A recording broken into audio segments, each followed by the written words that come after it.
Right, YouTube, welcome to another video, just a little one. That's what she said! So I bought myself a gravity front strut brace. I keep looking at like particularly the M7 one, but I couldn't bring myself to spend like, what is it, like 350 odd quid. And there's some decent ones around that price, and I think it's one about 400 and something as well, but I spent so much money lately that I thought I would just get something a bit cheaper. This was like 70 quid. Yeah, it's going to be a pretty simple install.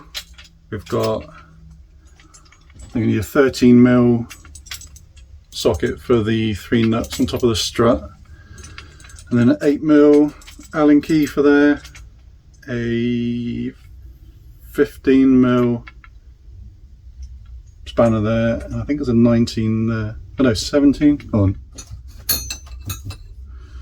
2 seconds.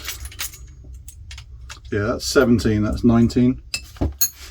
So you can see there's only one way it's supposed to go on. You can see like the curve there. So I presume this will be the top side. So yeah, it's going to be a pretty simple install. Should do a bit, hopefully, to stiffen the front end up. I've got those camber plates on the inside of the strut towers, and then we'll have this on top. So hopefully it'll help with the mushroom, and we shall see. But I feel, can't really see, but I'm just trying to feel if there's any flex in it.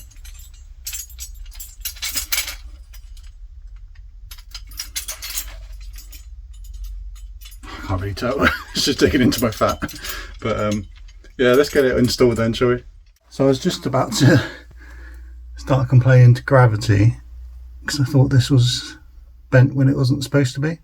But I've just had a look at the pictures online, and it's just one side that's bent. So if you look across at the other side, it's just straight. So this must have to go over something which isn't on my R53. I think there's a plastic box on the passenger side on UK cars, so maybe that's what it's designed to go over. I was worried then.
There we go, she's in.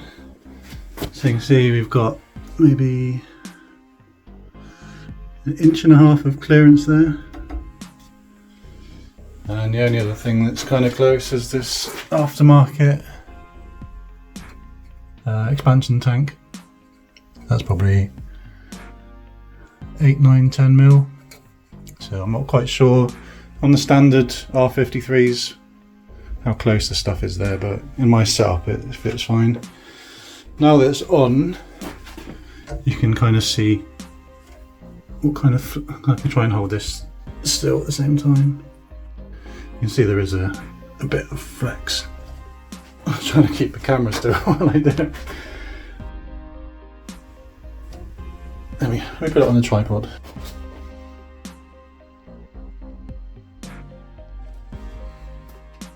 So what's my verdict? I think it's pretty good that it follows the contours nicely of the top of the strut tower. clamps down nice and tight on top. Obviously it uses all 3 bolts, which is good because some of them are just 2. Yeah, for the price I think it's pretty damn good. Like I showed, it's got a bit of flex in it, but it's going to be better than standard, isn't it? So yeah, pretty pleased with it. Good value for money. So thanks for watching as always. Please like and subscribe, chuck a comment down below, and I shall see you on the next one. Cheers guys.